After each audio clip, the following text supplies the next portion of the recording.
तो दिल्ली में अतीक के कौन कौन हैं मददगार, ये आपको बताते हैं। दिल्ली में असद के 3 मददगारों की पहचान कर ली गई है। दिल्ली पुलिस की स्पेशल सेल की हिरासत में हैं 3 लोग। तो उमेश की हत्या के बाद दिल्ली में रुका था असद। दिल्ली पुलिस की स्पेशल सेल में इस वक्त 3 लोग हिरासत में हैं। इसके अलावा दिल्ली से असद ने एक शख्स को मेरठ भेजा था। मेरठ से पैसे लेकर दिल्ली में असद को उसने दिए। अतीक का पुराना ड्राइवर असद, इसके पीछे बताया जा रहा है कि उसने मदद की असद की, और उसके मददगारों की तलाश अभी इस वक्त दिल्ली पुलिस की स्पेशल सेल कर रही है, यूपी एसटीएफ भी कर रही है। विशाल रघुवंशी और जानकारी के साथ हमारे साथ जुड़ गए हैं। विशाल, दिल्ली में कौन है अतीक के मददगार? 3 लोग हिरासत में।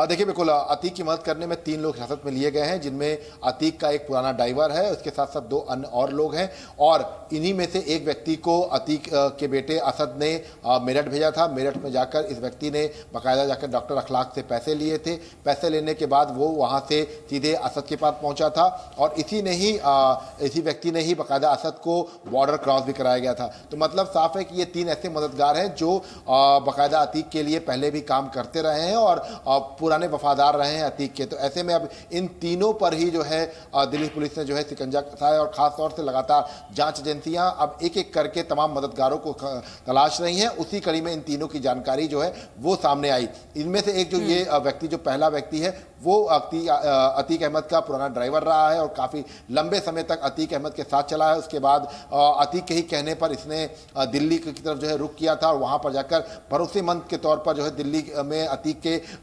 बिजनेस में जो है जो ज़मीन का पूरा व्यवसाय है उसको बढ़ाने में काम कर रहा था। तो फिलहाल ये कह सकते हैं कि अलग अलग लोगों से जो है असद ने मुलाकात की थी। उन लोगों में से 3 लोग जो ऐसे हैं जिनको आइडेंटिफाई किया गया है। और बिल्कुल विशाल, आपको रोक रहे हैं, और भी डिटेल्स अभी आपसे लेंगे आगे, लेकिन किस तरीके से ये पैन इंडिया शूटआउट का प्लान किया गया था? कहां से कहां तक, इस राज्य से कहां तक इसके तार फैले हुए हैं? ये जरा एक मैप हम आपको दिखाते हैं, उसके जरिए जरा समझिएगा कैसे ये शूटआउट का ऑल इंडिया प्लान तैयार किया गया। साबरमती जेल में प्लानिंग होती है और प्रयागराज में शूट आउट होता है। इसके अलावा जब शूटर्स हैं वो भाग कर निकलते हैं यहां से, और यहीं तक ये तार नहीं फैलता, आगे भी कई राज्यों तक जाता है ये। बिल्कुल, बरेली जेल में अतीक का भाई अशरफ बंद था, वहां तक जो है बात पहुंचती है, मीटिंग वहां पर होती है और अंजाम इसे दिया जाता है प्रयागराज में। तो इस तरीके से प्लानिंग हुई और फिर प्लानिंग को अंजाम दिया गया। लेकिन उमेश पाल हत्याकांड के अब 45 दिन हो चुके हैं और आरोपियों की तलाश में देश के 10 राज्यों के अलावा नेपाल और भूटान में भी इन आरोपियों की तलाश की जा रही है। और इसके अलावा शूटरों के मददगारों पर भी शिकंजा कसा जा रहा है, और इसी वजह से अतीक अहमद की भांजियों पर भी मुकदमा दर्ज किया गया। मेरठ में यूपी एसटीएफ के साथ साथ प्रयागराज पुलिस की टीम भी इस वक्त मौजूद है। रिपोर्ट आपको दिखाते हैं।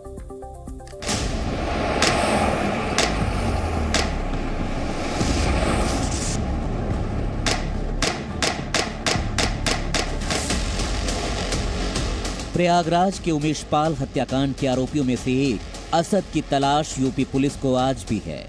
जिस दिन उमेश की हत्या हुई उसी दिन से यूपी पुलिस का शिकंजा अतीक की फैमिली पर कस गया था।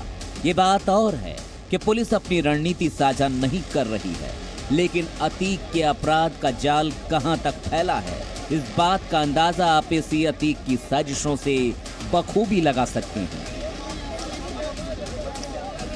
अतीक के जिस बेटे असद की तलाश यूपी में हो रही थी, वो असद दिल्ली में छिपा बैठा था, लेकिन पुलिस से बहुत लंबे वक्त तक बचे रहना किसी के भी बस की बात नहीं होती। सूत्रों के मुताबिक दिल्ली पुलिस की स्पेशल सेल ने असद के 3 मददगारों की पहचान कर उन्हें हिरासत में लिया है। दरअसल जिस वक्त असद दिल्ली में छिपा था, उसने एक शख्स को मेरठ भेजा और उसने असद को मेरठ से पैसे ला कर दिए। सूत्रों के मुताबिक जिस व्यक्ति ने इस काम में असद की मदद की वो अतीक का पुराना ड्राइवर था। अब पुलिस इन सभी लोगों की तलाश में जुटी है। बहरहाल दिल्ली पुलिस हिरासत में लिए गए लोगों से अहम जानकारियां उगलवाने की कोशिश करेगी। मसलन ये कि उन्होंने असद की क्या मदद की, कैसे मदद की, असद की मदद के बदले उन्हें क्या मिला और अतीक गैंग से उनका रिश्ता क्या।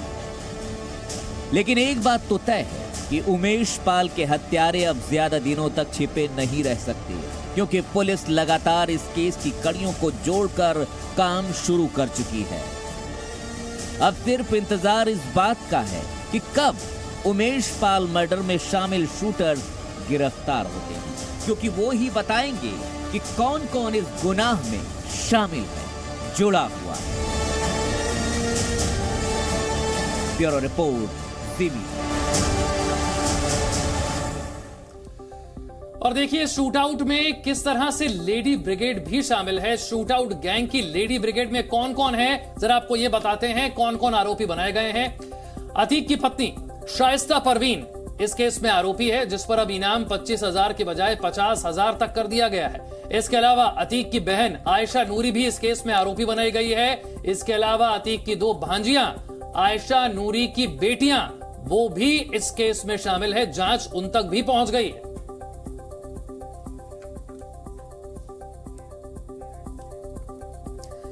चलिए, हमारे 2 सहयोगी इस वक्त हमारे साथ जुड़े हुए हैं। विशाल हमारे साथ जुड़े हैं और साथ ही मेरठ से इस वक्त हमारे साथ पारस जुड़ चुके हैं। अब मेरठ से क्या खबर पारस आपके पास?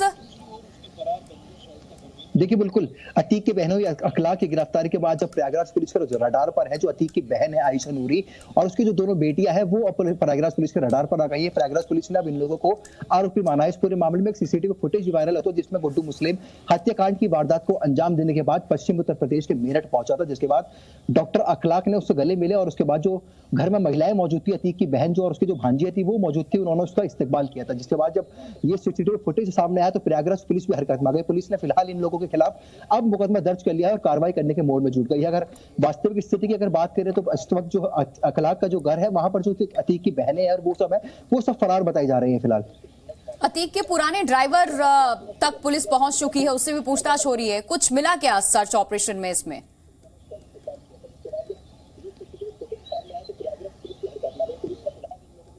पारस, सवाल आपसे है।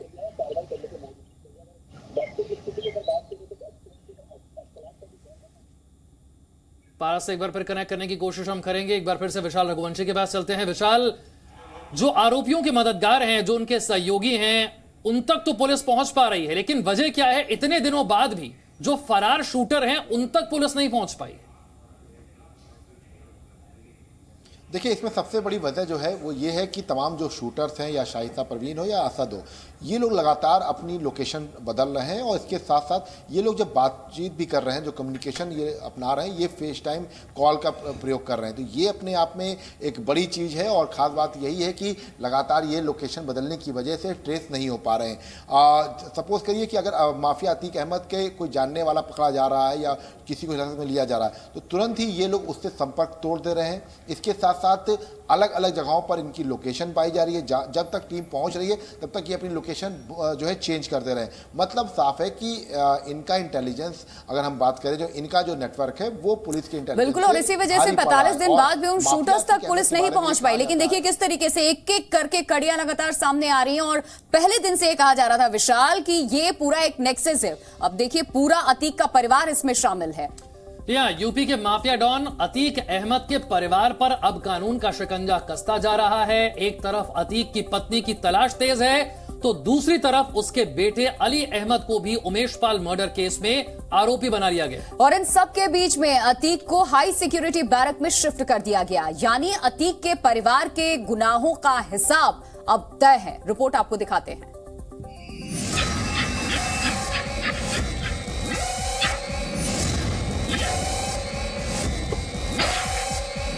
माफिया अतीक अहमद, पत्नी शाइस्ता परवीन, भाई अशरफ अहमद, बेटा उमर अहमद।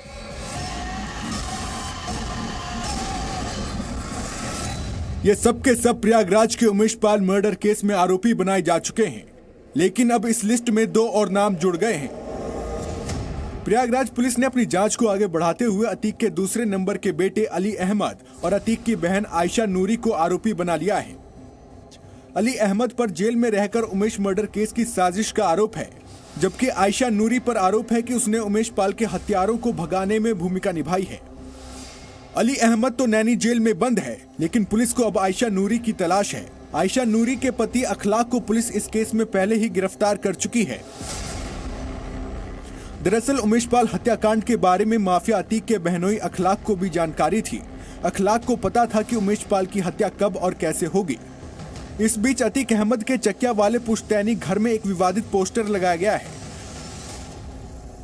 अतीक की तस्वीर के साथ इस पोस्टर में लिखा हुआ है कि रात कितनी भी काली हो सवेरा होगा। इस पोस्टर के जरिए एक संदेश देने की कोशिश की गई है। हालांकि पोस्टर को किसने लगवाया है ये पता नहीं लग पाया है। हाँ, पुलिस जरूर चौकन्नी हो गई है।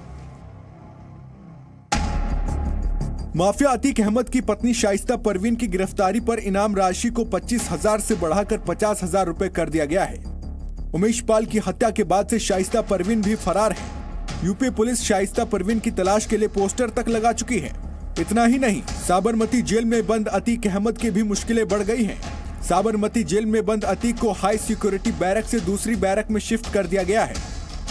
अब अतीक अहमद इसी जेल में बंद आतंकियों के बीच रह रहा है। अतीक एंड फैमिली पर पुलिस के शिकंजे के बावजूद उसका खौफ कायम है।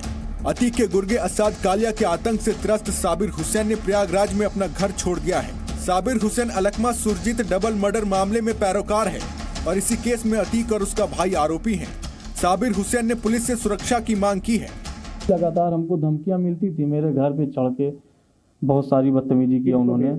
वहाँ पे एक असाद कालिया वो आता था, अक्सर मेरे साथ इस तरीके से बदतमीजी की गई कि मुझे यहाँ तक कि रात में एक बार गोली भी मारी गई। इसको मैंने शिकायत करने के लिए बहुत कोशिश की, लेकिन मेरी कोई सुनवाई नहीं हुई। मेरे हाथ पे, इस हाथ पे मेरे गोली आज भी लगी हुई। एकदम बता रहे हैं कि इनके डर से मैं अपना घर छोड़ के मैं अपना किसी तरह यहाँ पे मैं रह रहा हूँ।